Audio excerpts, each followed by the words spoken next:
Ish trajneri kombëtar shqiptar Edi Reja ka komentuar sukseset e fundit të kuqëzive, duke theksuar se skuadra aktuale përbëhet nga futbollistë që kanë qenë pjesë e ekipit të tij dhe gjatë periudhës kur ka qenë në stol.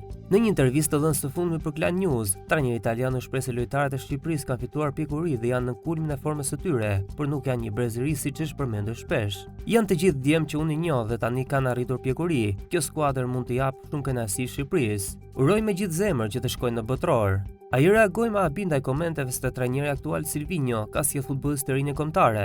Nuk ka lojtar të rinë kombëtare, janë të gjithë ata që kanë qenë me mua.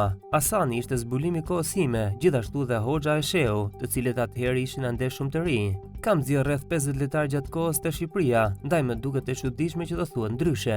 Gjithsesi, Reja nuk kurseu vlerësime për punën e pasardhësit të tij. Kam respekt maksimal për Silvinhon. Ai ka bërë rritje të madhe me skuadrën dhe ka marrë rezultate të shkëlqyera.